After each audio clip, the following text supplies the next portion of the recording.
কাশ্মীরে হামলার জবাব দিতে সেনাবাহিনীকে পূর্ণ স্বাধীনতা দিলেন মোদি। মানবিক করিডোর নিয়ে জাতিসংঘের সঙ্গে আলোচনা হয়নি, নিরাপত্তার জন্য ঝুঁকিপূর্ণ মন্তব্য বিশ্লেষকদের। নুসরাত ফারিয়া, অপু বিশ্বাস সহ 17 জনের বিরুদ্ধে হত্যার চেষ্টা মামলা, সিদ্দিককে মারধর করে থানায় সোপর্দ।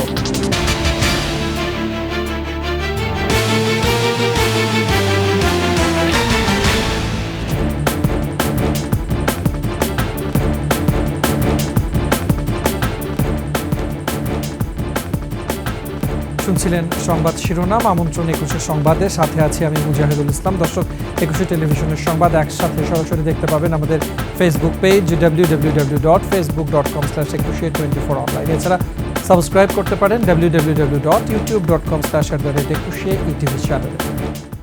পহেলগামে হামলার জবাব দিতে সেনাবাহিনীকে পূর্ণ স্বাধীনতা দিলেন দেশটির প্রধানমন্ত্রী নরেন্দ্র মোদি। নিজ বাসভবনে একটি বৈঠকে তিনি এই নির্দেশনা দেন। এদিকে কাশ্মীরের নিয়ন্ত্রণ রেখার কাছে ভারতীয় ড্রোন ভূপাতিত করার কথা জানিয়েছে পাকিস্তান। চলমান পরিস্থিতি নিয়ে দিল্লিতে ভারতের প্রধানমন্ত্রী নরেন্দ্র মোদি, 3 বাহিনীর প্রধান, chief of defence Anil Chauhan, প্রতিরক্ষামন্ত্রী রাজনাথ সিং এবং জাতীয় নিরাপত্তা পরামর্শক অজিত দোভালের সঙ্গে বৈঠক করেন। বৈঠকে তিনি পহেলগাম হামলার জবাবের ধরন, লক্ষ্যবস্তু ও সময় সম্পর্কে সিদ্ধান্ত নেওয়ার ব্যাপারে সেনাবাহিনীকে পূর্ণ স্বাধীনতা দেন। এদিকে আকাশসীমা লঙ্ঘন করার পর পাকিস্তানি সেনাবাহিনী গুলি চালিয়ে একটি ভারতীয় ড্রোন ভূপাতিত করেছে বলে দাবি করেছে। একই সঙ্গে জানানো হয়, শত্রুদের যে কোনো আগ্রাসনের তাৎক্ষণিক এবং কার্যকর জবাব দিতে পাকিস্তান সেনাবাহিনী সর্বদা প্রস্তুত। অন্যদিকে সন্ত্রাসী হামলার পর কাশ্মীরের 48টি রিসর্ট ও পর্যটন কেন্দ্র বন্ধ করা হয়েছে। কক্সবাজার হয়ে মিয়ানমারের রাখাইন রাজ্যে মানবিক করিডোর স্থাপন নিয়ে চলমান আলোচনার মধ্যে অন্তর্বর্তী সরকার আজ মঙ্গলবার স্পষ্টভাবে জানিয়েছে, তারা জাতিসংঘ বা অন্য কোনো সংস্থার সঙ্গে তথাকথিত মানবিক করিডোর নিয়ে কোনো আলোচনা করেনি। প্রধান উপদেষ্টার প্রেস সচিব শফিকুল আলম 21 টেলিভিশনকে এক প্রশ্নের জবাবে আজ একথা বলেন। শফিকুল আলম বলেন, সরকার মানবিক করিডোর নিয়ে জাতিসংঘ বা অন্য কোনো সংস্থার সঙ্গে কোনো আলোচনা করেনি। তিনি বলেন, সরকার মনে করে যদি জাতিসংঘের নেতৃত্বে রাখাইনে মানবিক সহায়তা পাঠানোর উদ্যোগ নেওয়া হয় তাহলে বাংলাদেশ লজিস্টিক সহায়তা দিতে প্রস্তুত থাকবে।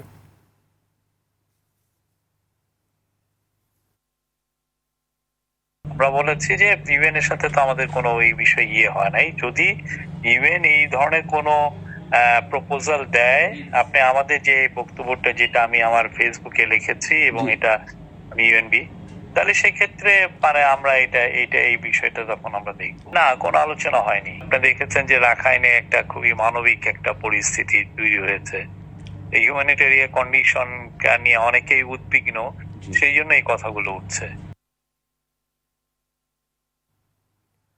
রাখাইনে মানবিক করিডোর দিলে বাংলাদেশে নিরাপত্তা সংকট তৈরি হতে পারে বলে মনে করছেন বিশ্লেষকরা।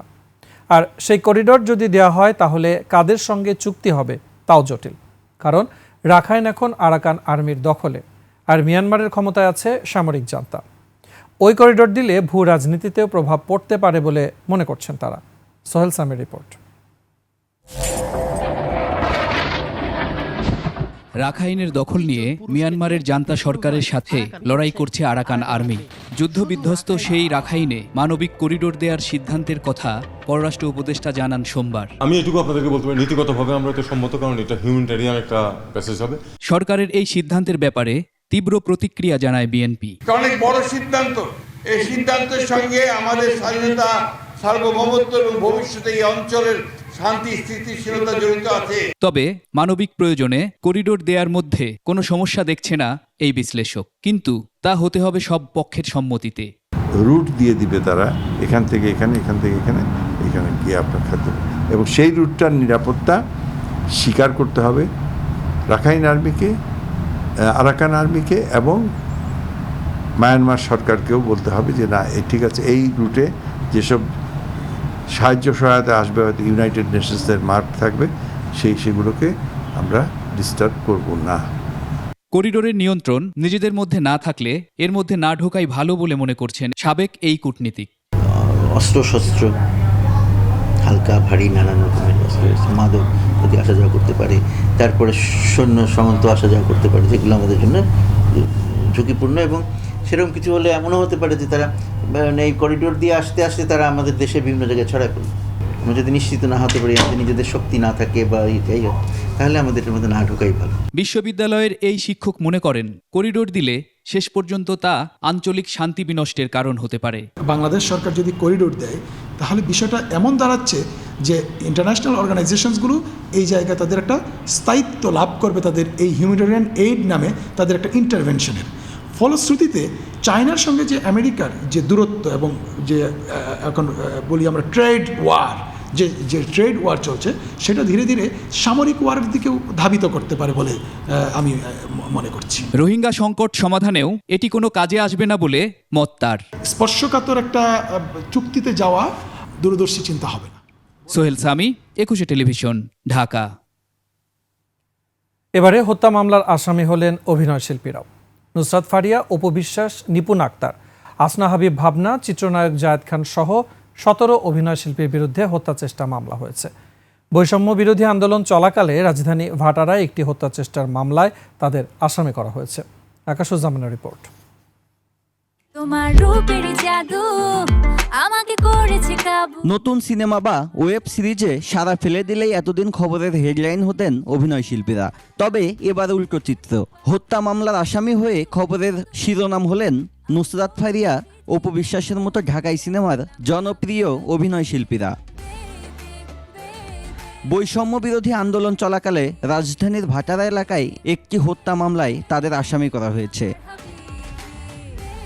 মামলার নথিপত্র সূত্রে জানা গেছে, সাবেক প্রধানমন্ত্রী ও আওয়ামী লীগের সভানেত্রী শেখ হাসিনা এবং তার সরকারের সংশ্লিষ্ট 283 ও অজ্ঞাত 300-400 জনের বিরুদ্ধে ঢাকার সিএমএম আদালতে মামলাটি করেন এনামুল হক। মামলা প্রক্রিয়াধীন, এটা কোর্টে হয়েছে, কোর্ট আমাদেরকে এফআইআর হিসেবে গণ্য করার জন্য নির্দেশ দিচ্ছে, আমরা কাজ করতেছি। সব ধরনের আইনি প্রক্রিয়া মেনেই মামলার কার্যক্রম চলমান রয়েছে বলে জানান ভাটারা থানার এই কর্মকর্তা। আকাশুজ্জামান, 21 টেলিভিশন।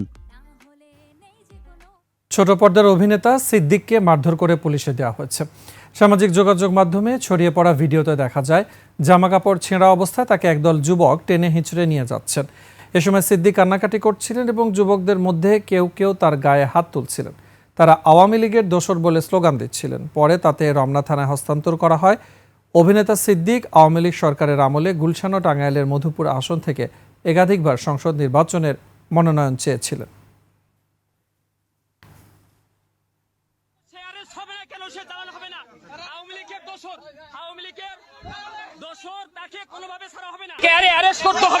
আমরা পুলিশের হাতে বারবার তুলে দেওয়ার পরও পুলিশ কেন ছেড়ে দিচ্ছে, সেই জবাব পুলিশকে দিতে হবে।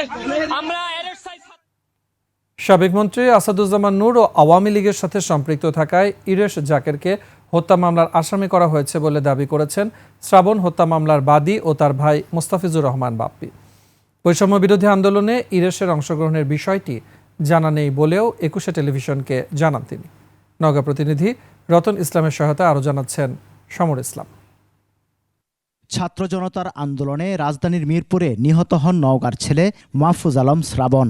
20 এপ্রিল নিহতের ভাই মোস্তাফিজুর রহমান বাপ্পি বাদী হয়ে সাবেক মন্ত্রী, এমপি, ঢাকার সাবেক 2 মেয়র, কয়েকজন সাংবাদিক, ব্যবসায়ী, নির্বাচন কমিশনার, আইনজীবী ও অভিনেতা সহ 408 জনের নামে মামলা করেন। এই হত্যা মামলায় নাম এসেছে জুলাই আন্দোলনে সক্রিয় অভিনয় শিল্পী ইরেশ জাকেরের। ছাত্র জনতার আন্দোলনে থাকার পরও ইরেশকে কেন আসামি করা হলো তার ব্যাখ্যা দেন মামলার বাদী। আসাদুজ্জামান নূর ওনার কোম্পানি পরিচালনা করা বা ওনার সঙ্গে সংলিপ্ত বা আরও আওয়ামী লীগের আরও অন্যান্য লোকজনের সঙ্গে সে জড়িত, এরকম একটা ইয়া থেকে তার নাম আসে এবং আসাদুজ্জামান নূর নিজেও 17 নম্বর আসামি। সেহেতু তার সঙ্গে উঠা বসা করে এবং তাদের বিভিন্ন কর্মকাণ্ডের সঙ্গে সে জড়িত, এইরকম একটা ইয়া থেকে তার নামটা আর কি আসছে। তার কথা, মামলা তো আগেও হয়েছে, সেই ফরম্যাট অনুসরণ করেছেন তিনি। তবে তদন্তের মাধ্যমে প্রকৃত অপরাধীরা চিহ্নিত হবে। যতগুলোই মামলা সবগুলো তো এইরকমই, যার সঙ্গে জড়িত। এখন আমরা তো আর জানি না যে সে আসলে আন্দোলনে ছিল কি না বা আওয়ামী লীগের এই ইয়েগুলোর সাথে সে জড়িত ছিল বিধায় তার নামটা আমরা দিছি। বাদী ঘটনার সময় ঢাকায় ছিলেন না, এখনও তিনি তার বাড়ি নওগাঁয় অবস্থান করছেন। সবার কাছে শুনে মামলা করেছেন দাবি তার। তদন্ত হোক এবং বিচার প্রক্রিয়া তাড়াতাড়ি শেষ করা হোক এবং যারা আসামি বা প্রকৃতই যারা অপরাধী তাদেরকে শাস্তির আওতায় আনা হোক। সমর ইসলাম, ডেস্ক রিপোর্ট, 21 টেলিভিশন। সংবাদের সময় হচ্ছে একটা বিরতি, ফিরে আসার পরে অন্যান্য খবরের সাথে আরও যা থাকছে। রাজনৈতিক নাটকীয়তার মধ্য দিয়ে 100 দিন পার করলেন ট্রাম্প, গুঁড়িয়ে দিয়েছেন যুদ্ধ বন্ধের স্বপ্ন। বিরতির পর আবার আমন্ত্রণ 21 সংবাদ। অন্যায় করলে আওয়ামী লীগের মতো পরিণতি হবে বলে হুঁশিয়ারি দিয়েছেন বিএনপি মহাসচিব মির্জা ফখরুল ইসলাম আলমগীর। ঠাকুরগাঁওয়ে গণসংযোগ অনুষ্ঠানে তিনি বলেন, কেউ অন্যায় করলে তাদের শক্ত হাতে দমন করে পুলিশের কাছে তুলে দিতে হবে। তিনি বলেন, শেখ হাসিনা দেশে ফিরে রাজনীতি করতে চাইলে দেশের জনগণই তাকে দেখে নেবে।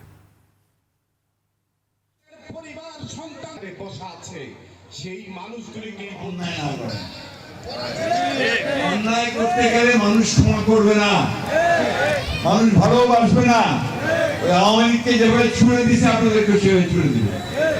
সুতরাং অন্যায় কেউ যেন না করে সেদিকে খেয়াল রাখবে। নেতাদেরকে অনুরোধ করব, নিজেরা অত্যন্ত শক্তিশালী নিয়ে আপনারা এই সমস্ত অপকর্মগুলোকে বন্ধ করার চেষ্টা করবেন। যদি করতে চায় আমাদের জেলা নেতাদের বলবেন, তাহলে পুলিশের কাছে দেবেন, সরাসরি তুলে দেবেন। জাতীয় নির্বাচন নিয়ে জামায়াতে ইসলামী প্রধান উপদেষ্টার কথায় আস্থা রাখতে চায় বলে জানিয়েছেন দলটির আমির ডক্টর শফিকুর রহমান। মৌলভীবাজারের কুলাউড়া পৌরসভায় অমুসলিমদের সাথে মতবিনিময় শেষে সাংবাদিকদের প্রশ্নের জবাবে তিনি বলেন, ডিসেম্বর থেকে জুনের মধ্যেই জামাত নির্বাচন চায়। নির্বাচনের জন্য সবচেয়ে উপযোগী হচ্ছে ডিসেম্বর অথবা এপ্রিল মাস। এলাকার মানুষ চাইলে কুলাউড়া আসন থেকে নির্বাচন করার আশাবাদ জানান জামায়াত আমির।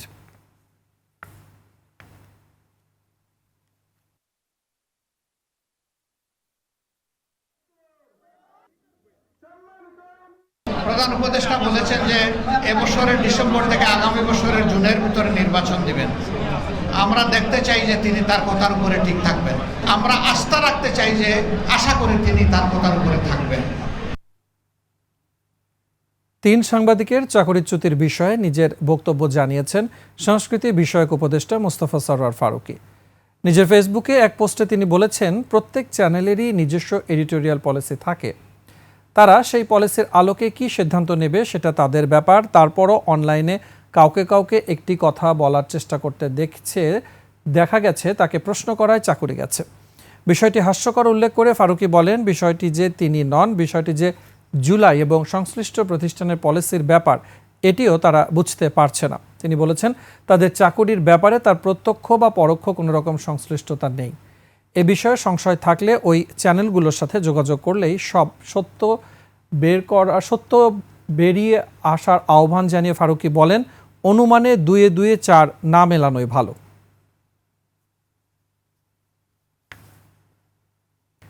এদিকে তথ্য উপদেষ্টা মাহফুজ আলম বলেছেন, এক সাংবাদিক গণহত্যার পক্ষ নিয়ে প্রশ্ন করার পরিপ্রেক্ষিতে দীপ্ত টিভির সংবাদ বিভাগ নিজেরাই সংবাদ সম্প্রচার বন্ধ করে দিয়েছে।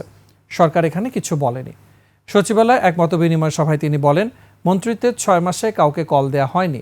অপরদিকে একই অনুষ্ঠানের বরাত দিয়ে তথ্য মন্ত্রণালয় থেকে পাঠানো সংবাদ বিজ্ঞপ্তিতে বলা হয়েছে, তথ্য উপদেষ্টা মাহফুজ আলম বলেছেন, সরকার দীপ্ত টিভির সংবাদ কার্যক্রম বন্ধ করেনি, এটি দীপ্ত টিভি কর্তৃপক্ষের অভ্যন্তরীণ সিদ্ধান্ত।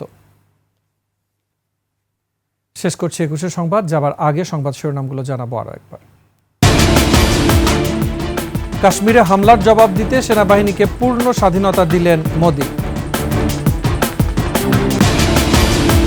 মানবিক করিডোর নিয়ে জাতিসংঘের সঙ্গে আলোচনা হয়নি, নিরাপত্তার জন্য ঝুঁকিপূর্ণ মন্তব্য বিশ্লেষকদের।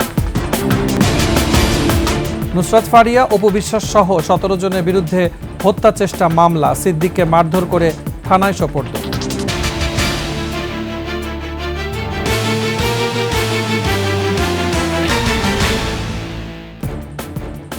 সর্বশেষ সংবাদ জানতে ডায়াল করুন 2021 নম্বরে, আর ভিজিট করুন 21-tv.com ওয়েবসাইটে। ফেসবুকে ভিজিট করতে পারেন www.facebook.com/2124 অনলাইন। এছাড়া সাবস্ক্রাইব করতে পারেন www.youtube.com/21etv চ্যানেলে।